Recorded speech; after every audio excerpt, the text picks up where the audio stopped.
My name is Carol Adams. I'm with Carol Adams Creations. So we're going to be doing a kind of a I don't know what you call this technique. It's kind of a resist, but it's not. Anyway, you'll see. So what I've just got just one of these little tags. I gotta make sure I stay in camera here. One of these little tags. I don't even know where I got it. And then this little Tim Holtz stencil. I don't know if you can see this or not, but it's got roses. Well, it's real hard to see. There you go. It's got roses and leaves and things of that sort. And then I have some of this light modeling paste. So I'm going to lay down my stencil. And I'm using this little bitty tag, this smaller tag than his regular size tag, because my stencil is small and I wanted it to go all over it, not just part of it. Okay, hold on a moment. We're just going to take our light modeling paste, and it's a lot like frosting a cake. And so we're just going to take it. That is probably way too much. Let me take some of that off.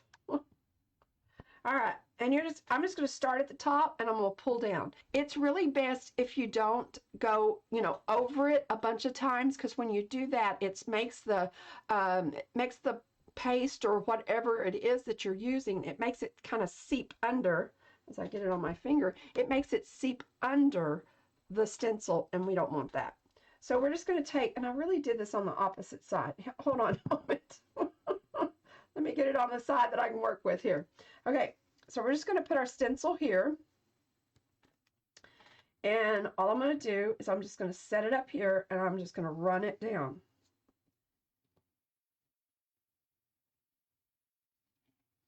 And making sure that I get everything all covered. We'll go over, because I don't think I got any over there. No, I didn't get any down there. And like I said, it doesn't take very much. So we've done that. We've done the modeling paste, and then we're just going to lift this up. And now we have this. Now my stencil's dirty. My stencil's kind of dirty. So this is what we have. And it's beautiful. It is beautiful just like this. And we could just leave it like it is and not do anything with it. But you know, what's the fun in that? So there are two ways if you happen to have these scribble sticks. There's two ways you can do this. Probably make sure I have enough water here. You can either just color it on and then take your water brush or a watercolor paintbrush, whichever you have. Make sure some of my things don't work very well. And then you just paint it on.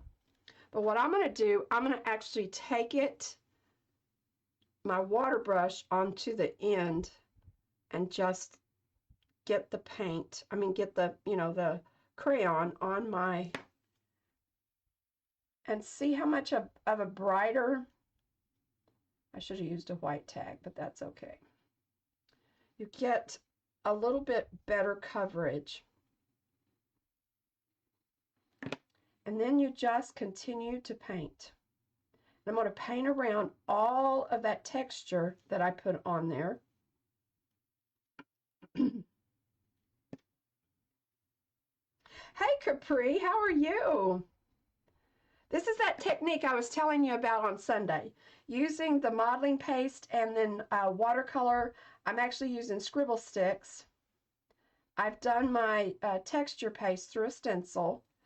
And now I'm just going to go around all these pieces. And I won't do this whole thing because it is a little tedious, but I don't know, it's just kind of fun to do it. And like I said, it does take a little bit of time because you have to take your time to make sure that you don't, you're not making a mess. But it'd be great to do while you're watching television or when you don't want to do the dishes, or for me, it's when I don't want to do the laundry because I need to do that today. I really don't want to do that. Okay. And like I said, you could just use watercolors. You don't have to use these scribble sticks. I just happen to have them, and they're just real handy to have sometimes for a quick watercolor. So let me get around this.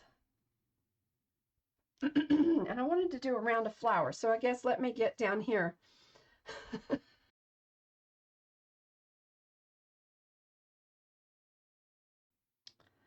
So let me get around this flower. I don't know that I'm going to go inside it. I may. Just kind of depends. But you could do this in your, like I said, you can do this technique in your art journal. You could do it in your Bible journaling, or just doing it for a tag that you're going to send to a friend or something. I really wish I had something shimmering. I think I can get in between there. Okay, I think we have enough. So let me finish doing right here, and then I will be really pretty if these were iridescent. Has anyone else used Perfect Pearls?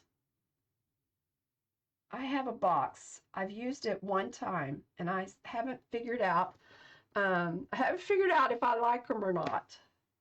I was almost thinking about giving them away, and then it was like, well, maybe I can. And then I took a picture of what I had done, and oh my gosh, the shimmer with the Perfect Pearls was so pretty. I was like, well, maybe I'll keep them.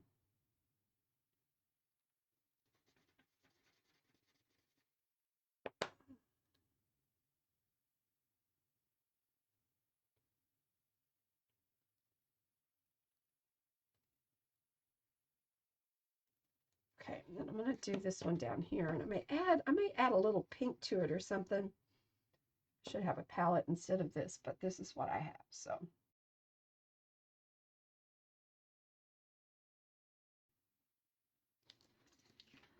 So see, and like I said, it's just kind of soft.